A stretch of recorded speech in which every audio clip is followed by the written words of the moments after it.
The following is a presentation of Muddy River News.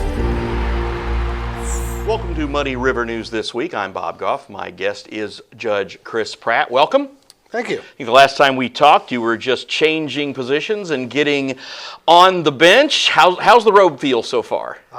It's not cooling, I'll tell you that. It has been an interesting experience. I feel like I'm getting my legs under me after a year. So earlier this month was a year on the bench, and there's a lot to learn. I've gone to a couple of different full week seminars on training for new judge orientation, and then sort of the on-the-job training from other judges, from the attorneys that appear in front of me. And so I feel like it's going well. Tried to be consistent and just do my best.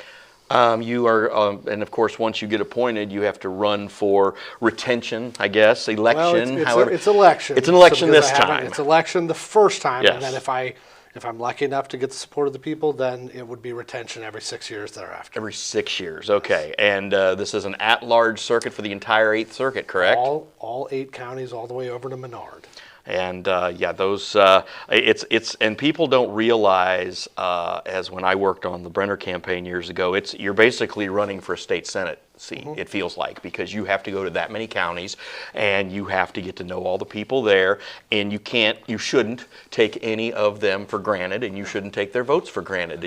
You're going to have to hear cases from around the circuit, and you need to hear what like you said, what the people in Menard and all the way over in all the other counties have to say, all the way down to Calhoun. Yes, and I've had the opportunity, even in my practice, I made it to other counties, Pike more than any of the others, but since I've taken the bench, I've had the opportunity to be the presiding judge over jury trial dockets in both Schuyler County and Pike County. Nothing ended up going to trial in Schuyler, but in May, I did preside over 2 different jury trials in Pike County. So I've had the opportunity to be out for work in the circuit. Sure. And I have other jury dockets coming up later this year, so to travel the docket anyway, just riding the circuit like they used to in the old days, not horseback, thankfully. So as you're up there, and you're dealing with the prosecutors, and you're dealing with the defense attorneys, how is it different from when you were on the other side of the bench? What are the emotions? How do those differ? Well, it's interesting, and I don't deal with the prosecutors and the defense attorneys that much, because the way that it's shaken out, and both Judge Jones, who came out of the prosecutor's office and took the bench a month after me, and I, because we worked so heavily in the criminal courts before we took the bench, we have so many potential conflicts. We see a lot of the same people, unfortunately, in criminal cases, and so he and I can't preside over any case where I previously represented an individual in that case. He is, depending on who you ask, whether he can be involved in any case that he prosecuted against an individual. He definitely can't be in any case that he was involved in, but can he preside over a case where an individual he previously prosecuted? Mm-hmm. The law shakes out, says that he can. I think some people take offense to that and take umbrage, so they might ask for a different judge. So just to minimize the number of substitutions or conflicts, they're keeping us both far away from the felony dockets at the very least, mm-hmm. and really substantive criminal cases. So I preside over the family court docket almost exclusively, but I did have the opportunity early on and up until probably the end of last year or early this year to be the judge in detention court. That replaced bond court because, again, the Safety Act passed, we no longer have cash bond. And so I had the opportunity to have former colleagues from the Public Defender's Office appear in front of me, former opposition in the State's Attorney's Office appear in front of me. And the biggest change, I would say, from that side of the bench to this side is I'm no longer an advocate. Right? I'm not trying to push either side of an issue. What I'm trying to do is get to the bottom line and make the best decision.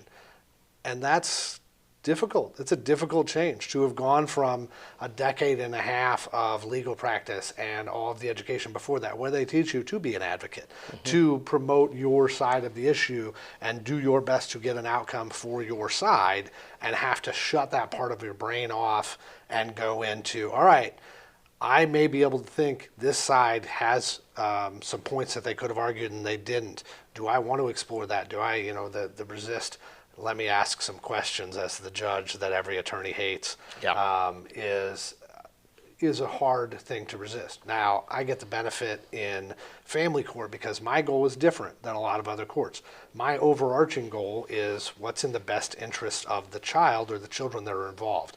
And so I am more willing to go a little deeper and ask questions that maybe haven't been asked to get information so I can know that I have the complete story so that I can do what's in those children's best interest. So while I'm not necessarily advocating, I am looking out for those children, and so I go a little bit further than a judge sitting in a criminal case that needs to listen to what's presented by the sides, not be taking any kind of side and then just make a decision.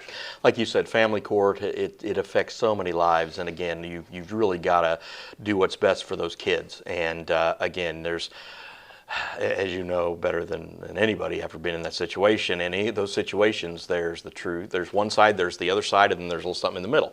And trying to say, okay, but what is going to be the best for these kids? And we're seeing a lot of that in this community where people are like, well, what about the kids? What are we going to do? How are we going to take care of them? Because we do have a poverty situation in this town. We do have a growing population of kids who need housing. So you have to sit there and try to make those decisions and figure out how are we going to keep this kid from repeating the cycle? How, in this practice and talking to several judges and several attorneys, it seems the same families over and over. How do you break that cycle? And family court seems to be a place where you can make that difference. Well, you can, and let me again differentiate, because I do family court, which is divorce, child custody, child support. Right. That's separate and apart from juvenile abuse and neglect. That's a Right. different courtroom. That's But a I'm different, saying a different thing. But what there's you're still dealing with is still the crossover. same thing. There's still crossover. I think my focus from when I was an attorney has always been, and even now, and I try the same principles that I try and maintain, is making sure everyone gets their opportunity to be heard. That was one of the things that I figured out as a public defender. Most of my clients, what they wanted more than anything was to be heard, to feel like they're getting their opportunity to tell their side, have someone listen to them, and have someone fight for them. And so what I try and do in family court is make sure everyone gets their opportunity to be heard. There are times when that's more difficult than others. If you have people who are self-represented that don't have an attorney and they're not sure what they're supposed to do, I'm not supposed to help them. I'm not supposed to give them any advice. But again, to try and get to the truth, get to the facts, the bottom line, I will try and work with them, with the other attorney there, knowing, okay, I'm going to ask this question because I didn't get this, and this is a piece of information I need to have. And I'll say, you're absolutely right. Being in there is a way, and one of the things that you see as far as a cycle is young parents, teen parents that wind up there, if not in a divorce case, in a family case, with child support and custody issues. They're still kids themselves trying to figure it out and trying to figure out what they do. And I will tell you, I'm from Adams County. I grew up here. I was raised here. I appeared in family court with my then girlfriend, now wife, with our older daughter, in family court, in these very courtrooms, in front of the judges that have sat here. I've been on the other side of it. And so trying to keep that experience in the back of my mind and understand how intimidating, how terrifying being in that courtroom with the judge sitting up on this pedestal in the robe and everyone focusing on you, and trying my best to not only let them be heard, but try and put them at ease. Let them know they have a fair opportunity here. I'm going to listen to them. I'm going to listen to the other side, and then I'm going to make my decision. And I always try to go out of my way as well to explain my decisions, so that even if somebody comes out, because there's almost always a victor and a loser, and having a situation where someone is upset because they lost, I also want them to at least understand, if they don't agree with my ruling, understand how I got there. Because I think so many times, and that happened as a public defender, I had clients go to prison for a decade or more, leaving the courtroom to go get on a bus to the Department of Corrections, shake my hand and thank me for my work. Sure. Because they were heard and I fought for them and I got them the best outcome I could. I want people that come into my family court courtroom, whether it's a divorce, whether it's a child custody issue, whether it's a child support issue, to have their opportunity to be heard, to speak their piece, and then understand why I'm ruling the way I'm ruling. And I feel like that educational element of it within the court system itself can go a long way to undoing the mystique and the fear that's related to court, and then having them hopefully gain the tools and the information they have to avoid having to come back, saying, hey, this is what the judge said that he worked on, this is what he thought about, these are the factors he applied. Maybe we can work together and try and figure things out before we have to go back to court next time. Sometimes it works, sometimes it doesn't. The numbers on the bench, I know we had a shortage there for a while. Are we back up to speed and things are running smoothly? We are back up to full speed mostly. Now we have, the position that Gabe Grossbowl, who got appointed in February, was to replace Justice Amy Lannard, who went to the appellate court. So we had been short that position for almost 2 years. Right. Because it wasn't until she got elected to her position on the appellate court that we could fill that slot. And so that was empty, and we were pulling judges from elsewhere in the circuit. So thank you to everybody outside of Adams who came in and filled in on a felony docket or filled in on another family docket or traffic docket so somebody could cover the felony docket. But we now have Gabe Crossbow. He's here 3 days a week. He's putting a lot of miles on his car. He's also running to be elected. But he comes over Monday through Wednesday to fill in a lot of the other things to make sure that we have a full complement. So, yeah, there are days when it's slim, depending on if somebody's got a jury trial docket. Judge Larson was just out with the jury trial docket. Judge Jones was just out with the jury trial docket for one of the other 8 counties, and we all pitch in and cover. But we're not shorthanded at this point now. Well, that's good because we did have that cycle going for quite some time. So, you are running as a Republican. That's correct. And that means that primary is going to be coming up in March. It will be here before we all know it. Yes. As again, I think I've been on this soapbox before. I don't know why we have party-affiliated judges, but we do. And is this something where you look at this and you go into the primary and it's like, even though while this might be a heavily Republican area, you never know what could happen. We just had an independent mayor win here in Quincy in a heavily Republican area. And a lot of people have run for primary positions and sort of thought, oh, I got through the primary and I'm okay now. It might not be the case this time. So you have to prepare yourself for like you just announced you're running for election now. Yes. So you're basically in this for roughly do the math. It's a 14, 15 month sprint here. Yes. Over marathon and the sprint. Hopefully, knowledge. I mean, everybody has to. I think the petitions come out beginning of next month, and then you can start circulating them in August, and then you have to officially file by October. So by October, we'll have a good idea of who's running for either the 2 major parties. Certainly, somebody could run as an independent, like Mayor Moore did. I think that's probably more of an anomaly. I think most people would rather just identify with one of the 2 parties. Sure. I appreciate your point as far as it being, is there a political affiliation here? We're explicitly not supposed to, right? I'm not supposed to take my political views and values to the bench. I'm supposed to judge it on the facts and apply the law as equitably and fairly as I can. That's what I try to do. Certainly,